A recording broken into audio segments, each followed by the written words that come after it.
With Wuthering Waves 2.4 and the Septimon update just around the corner, you guys are probably wondering what is the best path to take as far as upcoming resonators go. While I may not be able to give you the exact answer for you, I might be able to give you some stuff to think about and help you make a decision based off that info. So let's stop the chit-chatting and get to the yapping. A very important topic I want to talk about is pull priority. Now with 2.4, one of the nicest things about the two new characters coming out in this upcoming patch is the fact that both Cartethiya and Lupa are getting a fresh release. Now why is this good? Well, of course, because you can obviously obtain these two characters if you want to grab them, but also you don't exactly have to go for them. We are just coming off the new anniversary patch, which is going to hurt real bad for a lot of us. I know a lot of players, myself included, used a lot of summons during the first and second half of 2.3, or for some reason tried to S6 a random Glacio character's name whom we will not speak of at this moment in time. So the good news is when it comes to pull priority, both Lupa and Cartethiya are on their first banner runs as far as characters go. And it's very important to keep in mind that all the characters basically have gone a rerun that have already been released, which means we can safely assume that the only characters who are expected to rerun are going to be probably Zanny and Siakona in the future. Other than that, I'm not really quite sure who can get a rerun because of the anniversary banners, even if we get some coming into update 2.4. Cartethiya, who is set to come on the first phase, is one of the most hyped characters for a DPS in a very long time. She's also confirmed to be a DPS character from the 2.4 livestream, and I'll be honest, I really want to summon for her. Cartethiya's animations look absolutely sick, and it feels nice having two different movesets to work with from both her Cartethiya form and her ultimate form Fleur-de-Lis. With that said, Cartethiya is an arrow DPS character that wields a sword, so it is very safe to assume that Siakona, who just released, will be her best friend as far as synergy goes, mainly because Siakona's main job is to apply arrow erosion and spectral frazzle. Obviously, we don't gotta talk about spectral frazzle since this is a topic about Cartethiya, and Cartethiya obviously is arrow. Cartethiya actually makes real good use of arrow erosion, which we will talk about in the next topic of this video. So keep in mind, having Siakona actually really benefits whether or not you should pull for Cartethiya in this next upcoming patch. If it came down to summoning Cartethiya or Siakona first, Siakona will be more versatile pick for your account as she does apply spectral frazzle as well, although she is arrow. So she has more team synergy she could work with, and also any support or buffer type of character is always going to be better for your account than a DPS character. This is an example of things you should be thinking about as far as character investments go for your account. Remember, the better you save your ash rates, the more easier time you'll have to actually attempt to go for something right away. But if you're in a position where you just summon, you're in a drought of summons, or maybe you aren't on your guarantee, then you gotta plan more accordingly. I guess the cool thing is that we just got fed 6 new characters that will be coming out sometime during the Septimon update. So if you are in a position where you might have to skip, you actually can. This is where you can start saving for future character announcements. As I mentioned before, both Cartethiya and Lupa aren't on rerun, so they aren't essential. Unless if you're in a certain circumstance where you can complete your teams, which we will dive into individually later. Now that we are past the point of understanding the priority when it comes to the summons, we can now break down what these characters do, starting off with Cartethiya. Cartethiya, as mentioned before, is going to be our arrow DPS character that uses the sword weapon, and she is coming in the first phase banner. She brings this wow effect, as we already seen, because she can switch between two forms. Her first form being Cartethiya and her second form being Fleur-de-Lis. And we already know what happens when that all comes down. It's quite the sight to see, as one of the craziest ults that we have seen to date. She utilizes arrow erosion effects to increase her damage. That is why earlier I mentioned a perfect synergy for her would be Siakona, as Siakona provides that arrow erosion within her kit. Although this isn't tested enough, it is fair to say that Siakona would be a better partner for Cartethiya without a question, but we don't got much info yet on how team synergies will work, but this is something you guys should keep in mind when deciding to summon for Cartethiya. In the final stage of Cartethiya's basic attack, resonance skill, and heavy attack, 3 shadow swords will spawn, and after you plunge attack, she will absorb these swords, increasing her attack power. So in other easier terms and explanation, Cartethiya within her kit has her own buffer which enhances her attack power, which is actually pretty cool. To activate Cartethiya's second form, you have to pop her Resonance Liberation. In Fleur-de-Lis form or second form, after absorbing these shadow swords, it can further enhance Cartethiya's arrow erosion mastery, making her even stronger. As a bonus to Cartethiya's second form, you can actually remain in her second form for an unlimited amount of time, which is pretty cool to even think about that you can walk around with, you know, Fleur-de-Lis or Cartethiya whenever you please. And she can freaking walk on water, man, like she got chakra in her boots or something. Lastly, Cartethiya's weapon is going to be the Defier's Thorn. And dude, this weapon looks sick, bruh. You're telling me you wouldn't want a blue weapon that has waves of energy flowing through it?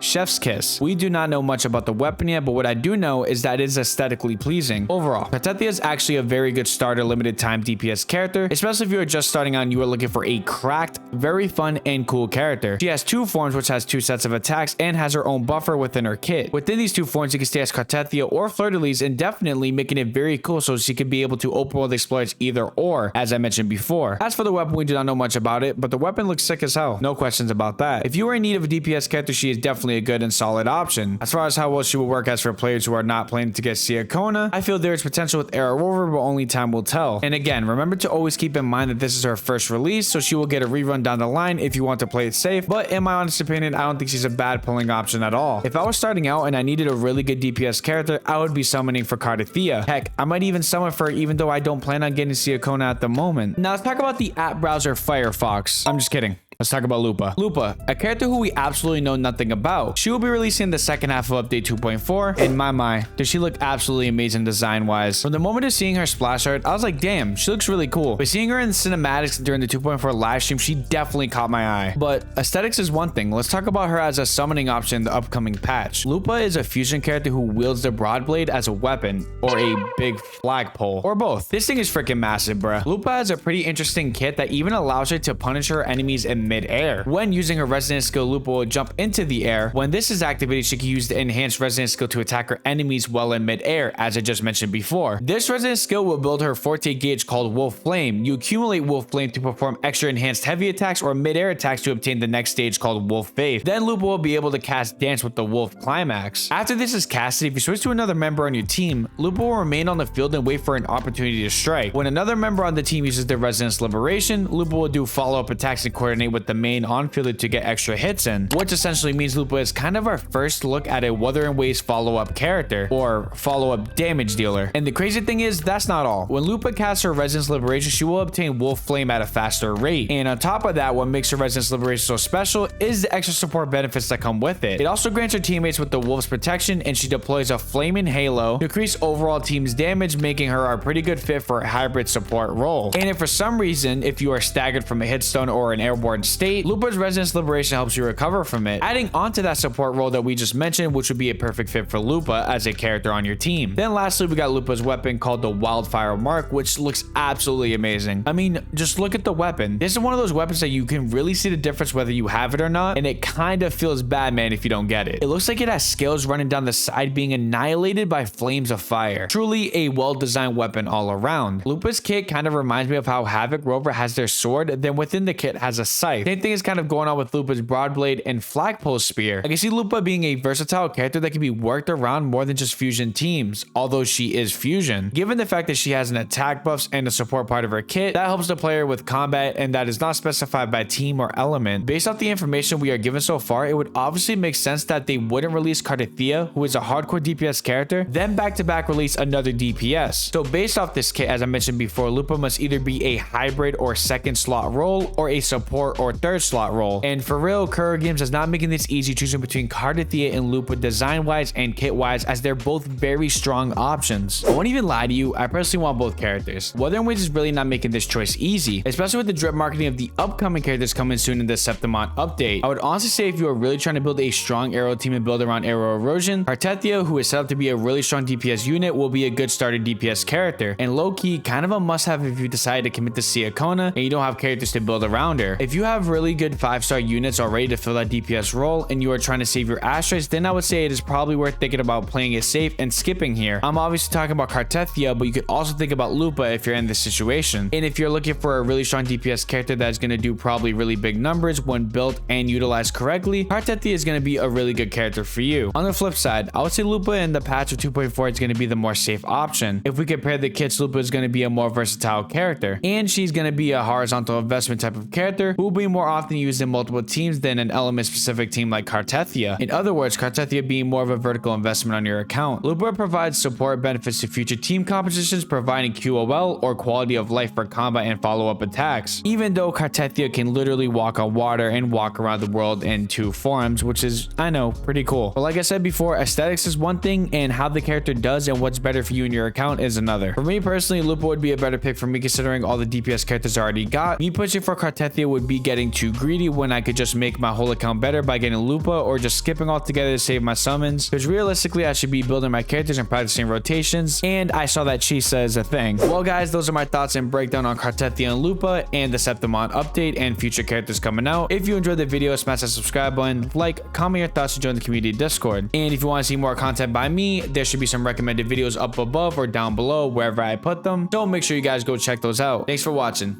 Peace out.